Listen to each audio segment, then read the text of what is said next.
Hello guys, welcome back to Pakistani reaction channel. KG की तरफ से मैं उसामा और मेरे साथ हैं मैं हूं शाबान। मैं हूं इब्तिसाम। अच्छा जी, आज की हमारी वीडियो होने जा रही है how India become the pharmacy of the world. और ये वीडियो सेलेक्ट की है हमने अपने इंस्टाग्राम के एक डीएम से, जो कि हाँ जी। मतलब बंदे का और नाम मैं यार मैं भूल गया हूँ। रात ही ये चीज देख रहा था कि किसी से वो मेरे ख्याल एक सब्सक्राइबर से उससे चैट हो रही चैट हो रही थी, हमारी चैटें चलती हैं भाई हाँ। शाम में जब फ्री बैठे होते हैं हाँ। अपने व्यूअर्स। तो आप लोग भी यार हमारे इंस्टाग्राम के चैनल को फॉलो कर लें, आपको ना वीडियो की लेकिन डिस्क्रिप्शन में लिंक मुझे मिल इतना जाएगा। याद है थी कोई बंदी थी मेरे ख्याल नहीं, में। बंदी हो बंदा हो में क्या फर्क पड़ता है, हाँ। मर्द औरत का फर्क भूल ही गए हो भाई।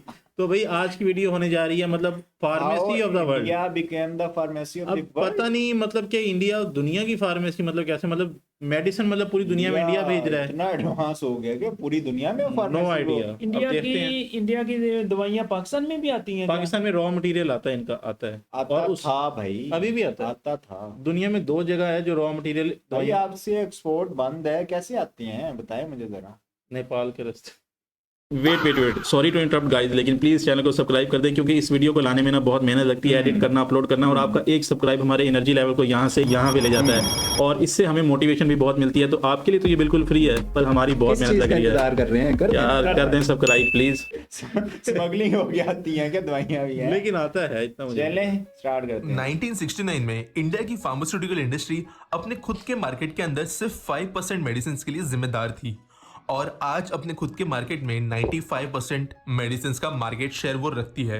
ग्लोबली डेवलपिंग मार्केट की अगर हम बात करें, 95% मेडिसिन का मार्केट शेयर यार। वो रखती है।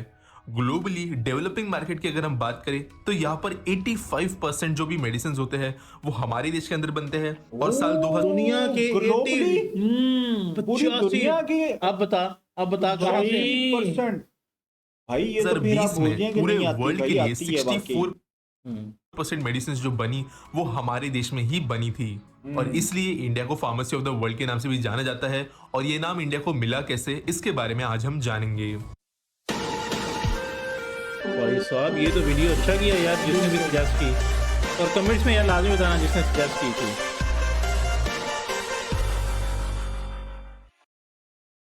इस सवाल के जवाब को जानने के लिए हमें 20 साल पीछे जाना होगा। अभी फिलहाल इंडिया में मेडिसिन पर पेटेंट नहीं मिलते और कोई भी मोनोपोली किसी भी मेडिसिन मार्केट में नहीं दी जाती। इस समय पर अफ्रीका संकट में था। 22.5 मिलियन लोग HIV का शिकार हो चुके थे और ये एपिडेमिक बहुत ज्यादा तेजी से फैल रहा था और इसे रोकने के लिए कई सारी कोशिशें हो रही थी। लेकिन यहाँ पर अफ्रीका HIV एड्स की बात हो रही है। के सामने एक बहुत ही ज्यादा बड़ी समस्या थी। तो मैंने उस समय पर सामने वेस्टर्न बात देशों कर दी वैसे।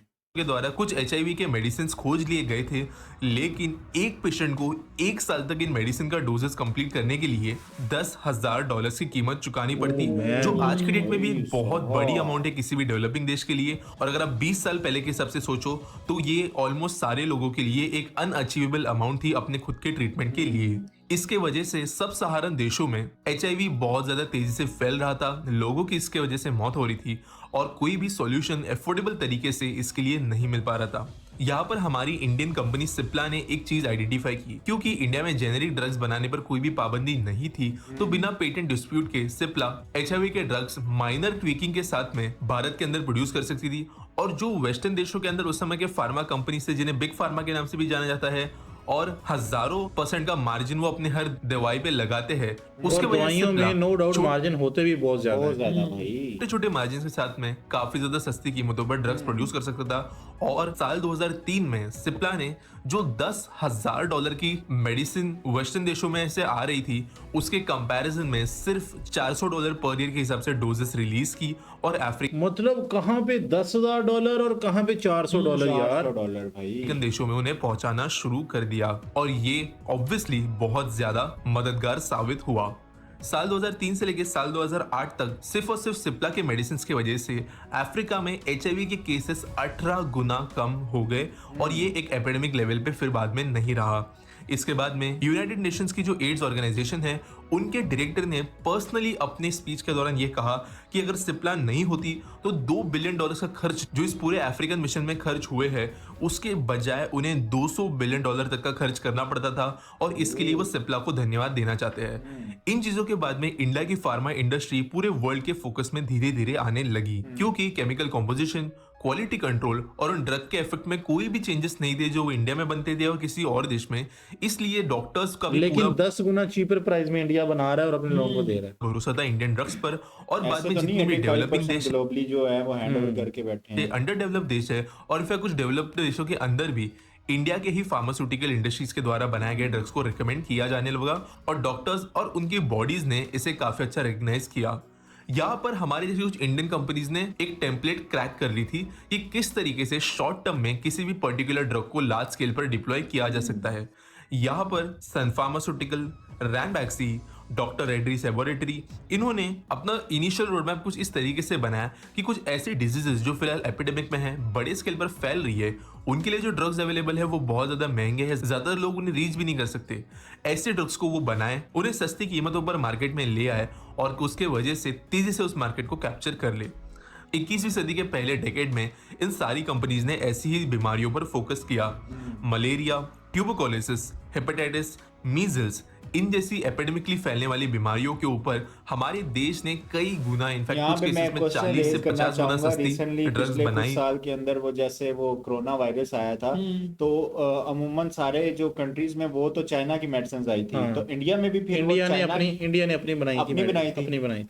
और बड़े पैमाने पर जहां पर भी एपिडेमिक्स फैल रहे थे वहां पर उन्हें पहुंचा दिया और वहां के लोगों को इंडियन ड्रग्स की वजह से रिलीफ मिला।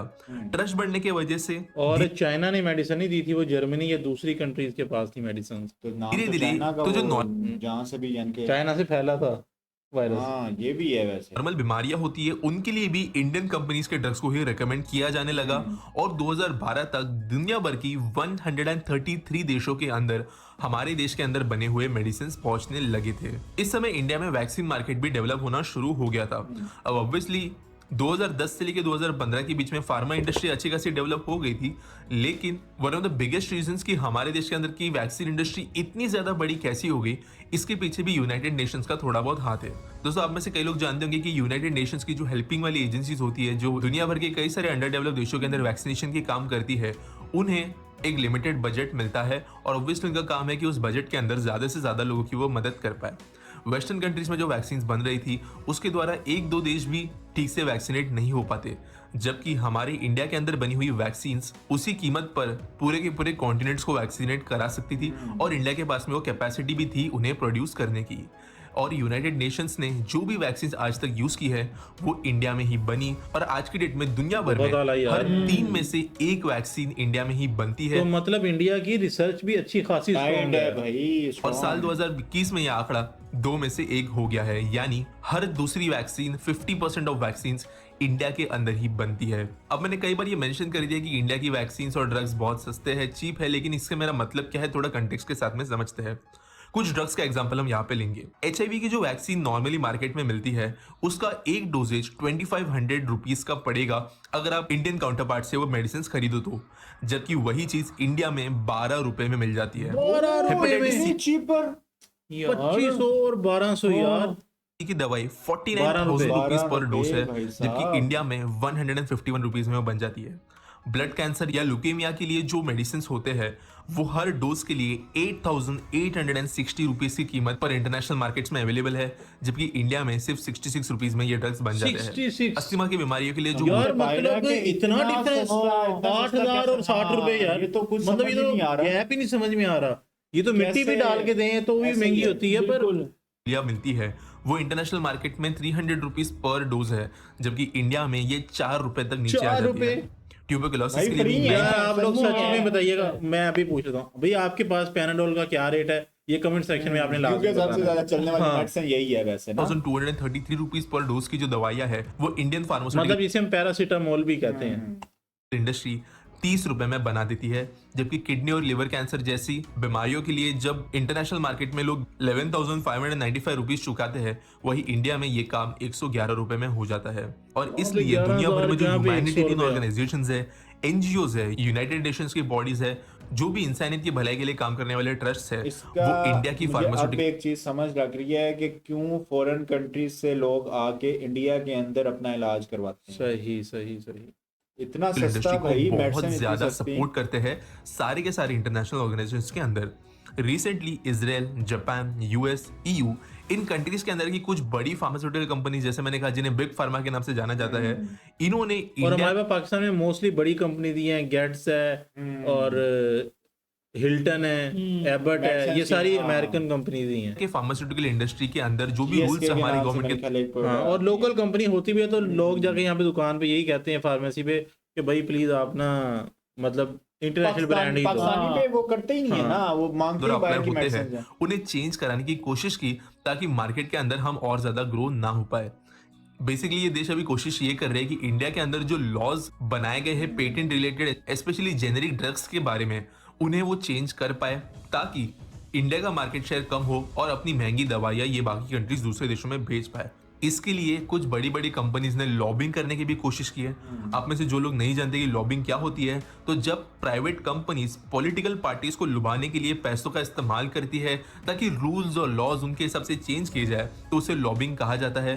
कुछ देशों के अंदर ये लीगल भी होता है, यूएस और यूरोप के देश भी इसके अंदर शामिल है। और ऐसी लॉबिंग करते हुए इंडिया की फार्मा इंडस्ट्री को पीछे ढकलने की कोशिश की जा रही है आज की डेट में। लेकिन फॉर्चुनेटली कई सारे बड़े बड़े ऑर्गेनाइजेशंस इंडिया के पीछे है। डॉक्टर्स विदाउट ये बाउंड्रीज, बार बार क्यों चला रहा है, ये गोली नहीं रही गोली इसमें।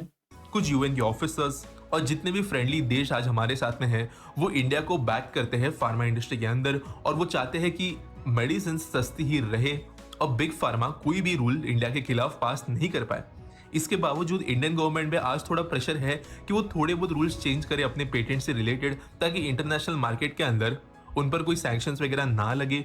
लेकिन मोस्टली जो सपोर्ट आज इंडिया को मिल रहा है, और स्पेशली 2021 में जो इंपॉर्टेंट रूल आज इंडिया का बन गया है पूरी दुनिया को हेल्दी रखने के लिए, उसके वजह से आने वाले कुछ सालों तक तो बिल्कुल भी किसी देश के द्वारा हमें प्रेशर आते हुए नहीं नजर आएगा, क्योंकि फिलहाल वही देश आज लाइन में खड़े हैं वैक्सीन लेने के लिए, दवाइयां लेने के लिए।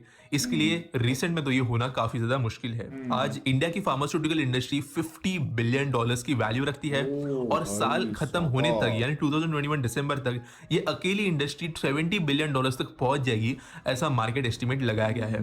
पिछले ही साल कई सारी छोटी फार्मा इंडस्ट्रीज डबल या ट्रिपल भी बन गई है, और इनके स्टॉक्स मल्टीबैगर बन चुके हैं कुछ सेक्टर्स के अंदर, और इसलिए और ज्यादा पोटेंशियल नजर आ रहा है इंडियन फार्मा इंडस्ट्री के बड़े होने में, और इस तरह इंडिया बन गई फार्मेसी ऑफ द वर्ल्ड।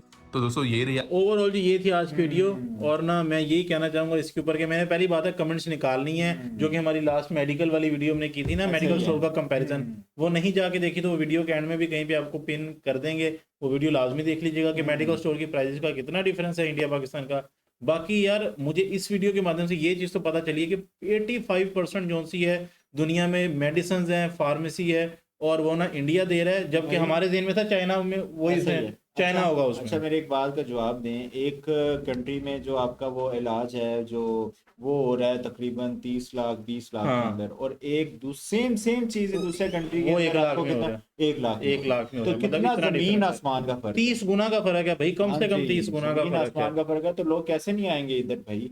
अब बात कर लेते हैं, यहाँ पे बात है रूल्स की कि उन्होंने अपने रूल्स पेटेंट वाले कितने अच्छे बनाए ऐसा हुए ही हैं। है भाई। अब गगन भिंदर ऑफिशियल कह रहे हैं जी ऑनलाइन भी मिलती है मेडिसिन, फार्मेसी के रिलेटेड अलग एप्स हैं जैसे ग्रोसरीज की होती है, ये मतलब बड़ी ऑनलाइन फिट डिलीवरी चीज होती है। फिट चीज है मैं कहता हूँ, जबरदस्त। क्योंकि आजकल के दौर में सबसे इम्पोर्टेंट चीज यही है कि घर बैठे इंसान जो है अच्छा, medicines वगैरह मंगवा शिवम सके। केशव कह रहे हैं ऑनलाइन मेडिसिन घर पे आ जाती है भाई, इंडिया में मेडिसिन बहुत सस्ता है, सस्ता भी होता है अदर कंट्री के मुकाबले। ओके। और प्रियंका तिवारी कह रही है कंपैरिजन सही शॉप से नहीं किया, ये तो गली की स्मॉल सी शॉप है, रियल मेडिसिन स्टोर को कवर नहीं किया गया, और अगर हम वो कर लेते तो बस फिर भाई उधर तो अभी ये देख के हमारा ये हाल हुआ है, तो उधर तो वैसे भी एक पूरी मार्केट है बहुत सिंह बड़ी। आदित्य भी कह रहे हैं अरे यार इंडिया में ये तो किसी गांव का बहुत छोटा सा सबसे छोटा मेडिकल स्टोर वाला दुकानदार लग रहा है, देखना है तो और मेडिसिन फैक्ट्री और एरिया में सारे हिंदुस्तान में मेडिसिन की कोई कमी है भाई ये और वही पाकिस्तान तो मैं क्या- मार्केट बता रहा हूँ जो एशिया की सबसे बड़ी मार्केट है इधर इंडिया के अंदर ओके। मेडिसिन की,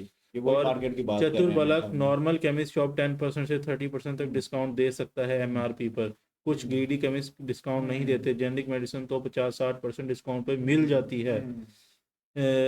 एक बीपी की मेडिसिन की स्ट्रिप की एमआरपी 155 तो वो भी 20% डिस्काउंट करके 124 में मिल जाती है, ये कह रहे हैं। अच्छा अब मुझे यूं लग रहा है कि हमने जो मेडिकल स्टोर का कंपैरिजन किया ना वो गलत है, और हमें ना सही स्टोर इंडिया के ना उनको उठाना चाहिए और आपने लाजमी बताना है कि वो आपको- कौन सा स्टोर है जिसकी हमें वीडियो कंपेयर करनी एक चाहिए। और चीज पता है कि अगर तो गवर्नमेंट की तरफ से गवर्नमेंट हॉस्पिटल्स में मेडिसिन नहीं मिल रही हैं उनको किसी वजह की शॉर्टेज है या जो भी इशू है, तो मोदी जी ने अलहदा से बाहर अपने नाम के स्टोर्स बनाए हुए हैं और उन पे जाके वही मेडिसिन आपको यानी ये- कि 20-30% डिस्काउंट में मिल जाती है मेडिसिन। वो 40% डिस्काउंट 50% तो वैसे ही मिल रहा है, ऐसे ही है भाई, वो ऐसे उधर ही और भी सस्ता होगा या हाँ। इसके ऊपर और डिस्काउंट होगा गवर्नमेंट की तरफ से, जिसे सब्सिडाइज कहते हैं। ऐसे तो ही। ओवरऑल गाइज ये थी आज की वीडियो, उम्मीद करते हैं आपको पसंद आई होगी। लेकिन एंड पे हम ये कहते चलें कि हमारे पास गवर्नमेंट हॉस्पिटल में पाकिस्तान में मेडिसिन जो सी है काइंड ऑफ फ्री है, लेकिन उसमें महंगी मेडिसिन कोई भी शामिल नहीं होती, जो जेनेरिक मेडिसिन है सिर्फ उनकी बात हो रही है।